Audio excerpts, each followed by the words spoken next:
Keluaran 12 ayat 21 sampai 27 demikian. Lalu Musa memanggil semua tua-tua Israel serta berkata kepada mereka, "Pergilah, ambillah kambing domba untuk kaummu dan sembelilah anak domba Paskah. Kemudian kamu harus mengambil seikat hisop dan mencelupkannya dalam darah yang ada dalam sebuah bejana. Dan darah itu harus kamu bubuhkan pada ambang atas dan pada kedua tiang pintu. Tidak seorang pun dari kamu boleh keluar rumah sampai pagi. Tuhan akan menjelajahi Mesir untuk menulahinya.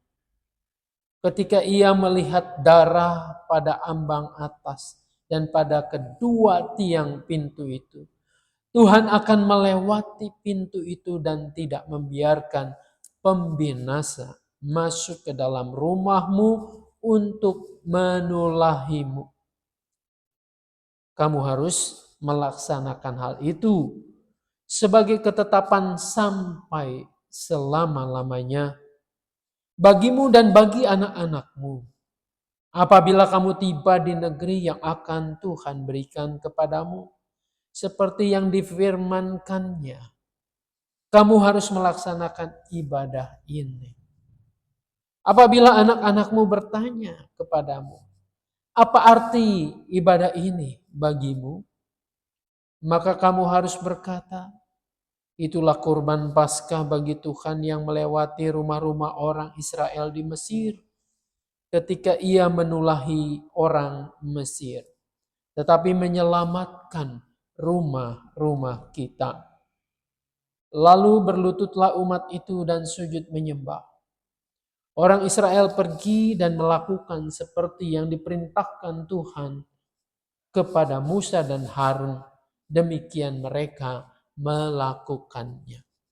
Sampai di sana, yang berbahagia, yang mau mendengarkan firman Allah dan memeliharanya.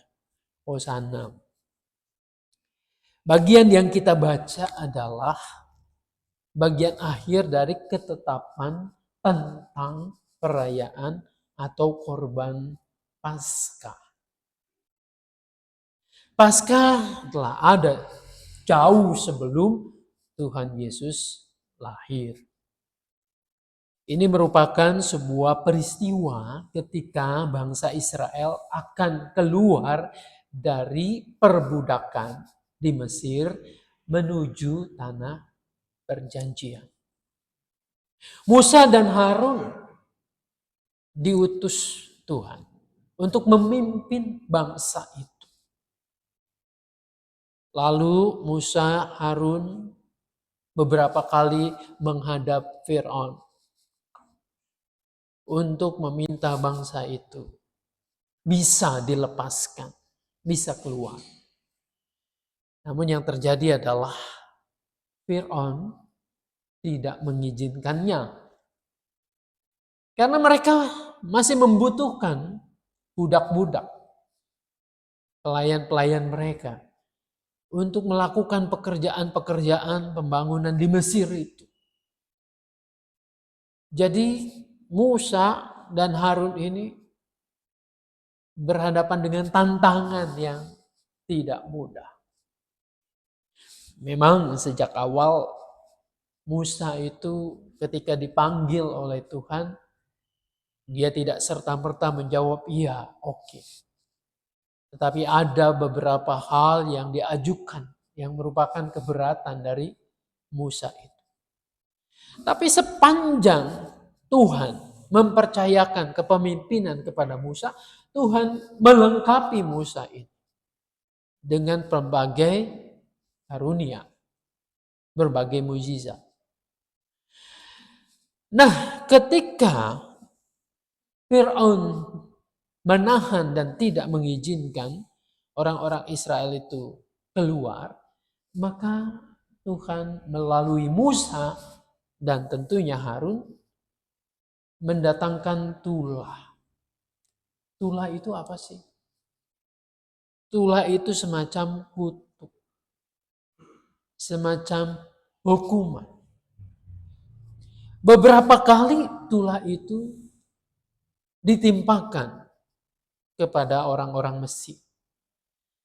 Namun sejauh itu juga Fir'aun tetap berkeras, mengeraskan hatinya untuk tidak melepaskan orang-orang Israel, tidak membebaskan orang-orang Israel. Sampailah pada puncaknya. Setelah tulah ke-9 itu gelap gulita, lalu inilah tulah yang ke-10. Tulah yang terakhir. Yaitu Tuhan memberitahu bahwa setiap anak sulung, baik ternak maupun keluarga orang-orang Mesir, pada saat itu akan mati. Tentu ini merupakan sebuah pukulan yang hebat. Pada budaya itu, Mesir zaman itu, anak sulung merupakan tumpuan, merupakan harapan, dan segala-galanya diletakkan pada anak sulung ini. Lalu Tuhan memberikan ketetapan. Artinya semacam SOP kepada Musa dan Harun. Apa yang harus mereka kerjakan menjelang tulah itu terjadi, menjelang anak-anak sulung orang Mesir dan juga hewannya itu mati. Untuk terluput dari kematian ini. Nah, hal-hal yang harus dilakukan oleh orang-orang Israel adalah memotong hewan, kambing, domba. Dan kemudian darahnya itu dioleskan di ambang pintu, lalu di kayu sebelah-sebelah dari pintu itu. Di tiang pintu itu. Nah, dengan cara demikian, tadi yang kita baca, malaikat maut atau si pembunuh itu akan melewati. Ketika melihat ada darah itu, maka di rumah itu tidak ada kematian. Tuhan akan melewatkan kematian itu. Maka Paskah itu arti sebenarnya adalah melewatkan. Melewatkan atau meluputkan dari kematian. Lalu Musa memberitahu. Ia memanggil tua-tua, memanggil segenap orang Israel. Memberikan penjelasan dengan detail. Bahwa inilah yang harus dilakukan. Kemudian orang Israel itu melakukan tepat seperti yang diperintahkan Tuhan melalui Musa. Dan benar bahwa ketika tulah itu terjadi, setiap pintu yang ada tanda darah kambing domba itu dilewatkan dari kematian. Lalu yang terjadi gemparlah di Mesir bahwa setiap anak sulung, manusia maupun hewan, itu juga mengalami kematian. Nah, kuncinya, apakah Tuhan tidak tahu, tidak bisa membedakan orang Israel dengan orang Mesir, lalu membutuhkan darah itu. Darah di pintu itu. Masa Tuhan gak tahu? Masa Tuhan harus diberi tanda itu? Rasanya poinnya bukan Tuhan tidak tahu. Tapi ini bagian dari rancangan Tuhan untuk jangka panjangnya nanti.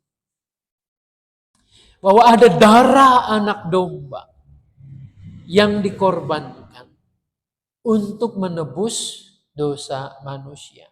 Supaya maut melewatkan, meluputkan orang yang percaya pada kurban darah anak domba itu. Dan kita mengimaninya bahwa darah domba itu adalah darah Tuhan Yesus sendiri yang dibunuh untuk dosa-dosa kita.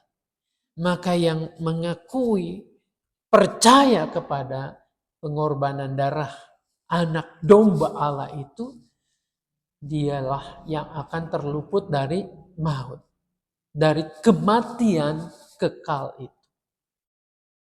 Jadi ini merupakan suatu simbolik yang nanti seutuhnya akan digenapi oleh Tuhan Yesus. Darahnya itulah yang menebus dosa kita. Nah, hal yang kedua adalah yang kita boleh belajar dari peristiwa ini. Ketika umat itu melakukan tepat seperti yang diperintahkan Tuhan melalui Musa, ayat 28 mengatakan demikian. Orang Israel pergi dan melakukan seperti yang diperintahkan Tuhan kepada Musa dan Harun. Di sini poinnya. Ketika orang mendengar perintah Tuhan, maka ia melakukan tepat seperti yang diinginkan oleh Tuhan, dan itu membuahkan sebuah hasil. Hasilnya adalah mereka selamat dari kematian. Nah, orang yang mendengarkan firman Tuhan, hanya mendengarkan saja, tidak melakukannya, ini jauh lebih berbahaya ketimbang orang yang tidak mendengar dan tidak melakukannya. Kalau saya tidak mendengar firman Tuhan, tidak tahu ada perintah Tuhan, saya tidak melakukannya, maka wajar dong kalau saya tidak melakukan firman itu. Tapi ketika ada firman Tuhan memerintahkan saya harus melakukan ini dan itu, tapi saya mengabaikannya, tidak mau melakukannya, ini merupakan sebuah pemberontakan. Sama kan seperti orang tua. Orang tua meminta anaknya, meminta cucunya supaya melakukan apa yang benar. Si Bonyo meminta cucunya, lakukan yang benar ya. Belajar yang baik ya nak ya. Jangan melalaikan tugas-tugas sekolah. Mungkin di depannya ngedenger pakai telinganya. Manggut-manggut. Tapi gak pernah dilakukan. Sebaliknya yang ia lakukan adalah asik dengan mainannya. Dengan handphonenya. Gimana perasaan kita? Kecewa. Pasti menilai anak ini membangkang. Nah, itulah kenapa banyak orang-orang percaya dalam hidupnya tidak merasakan kasih penyertaan Tuhan. Bisa jadi ketika di gereja, ketika ibadah, ia manggut-manggut. Mendengarkan, bahkan menilai dengan seksama apa yang disampaikan oleh pendeta, oleh pemberita firman. Dia tahu harusnya melakukan ini dan itu, tetapi sepulang dari gereja tidak pernah melakukannya. Maka yang terjadi adalah ia sedang melawan Tuhan. Nah, mereka berhasil dan luput dari kematian oleh karena satu hal itu. Mendengar dan tepat melakukan seperti yang Tuhan mau. Buat kita sekarang adalah umat perjanjian baru. Kita diberitahu bahwa darah anak domba Allah itu adalah Kristus sendiri. Kita sudah mendengarnya. Sama seperti umat perjanjian lama, kita diminta untuk menjadikannya sebagai tanda keselamatan. Bukan berarti kita pamer kepada orang lain, pakai salib besar-besar, tandanya besar-besar. Bukan. Tanda orang percaya adalah tepat melakukan apa yang Tuhan mau, apa yang Tuhan inginkan. Kalau kita hanya memakai tandanya saja tetapi tidak melakukan seperti yang Tuhan inginkan, ya jelas bahwa keselamatan itu tidak akan terjadi di dalam hidup kita. Betul ada anugerah Tuhan, sola gracia itu. Tapi anugerah yang tidak disambut dengan sukacita akan menjadi sia-sia.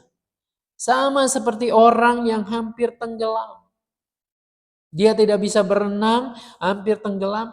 Lalu ada orang yang mengulurkan tangan untuk mengangkat menolongnya.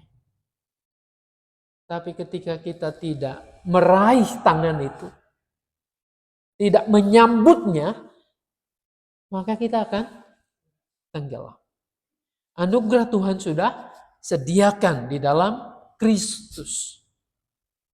Harusnya kita sambut dengan hati yang bersuka cita. Terima kasih Tuhan. Inilah Paskah yang meluputkan kita dari kuasa maut. Perlindungan Tuhan terhadap kita semua. Yang mau dilindungi pasti ia akan mengalami sukacita, damai sejahtera, dan ujungnya kita akan menikmati negeri perjanjian itu. Biarlah Tuhan menolong, memberkati kita. Amin. Mari kita satukan hati di dalam doa. Bapa di dalam surga, terima kasih kami boleh belajar kembali dari Paskah Perjanjian Lama. Yang tentunya dengan iman kami percaya telah digenapi di dalam Kristus sebagai korban darah anak domba Allah yang menyelamatkan.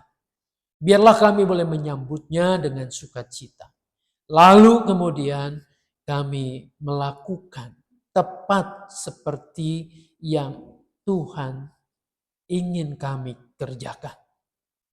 Kami tahu kelemahan kami, tapi kami percaya kuasa Tuhan melampaui setiap hal yang kami takutkan, yang kami khawatirkan. Dalam nama Tuhan Yesus kami berdoa. Amin.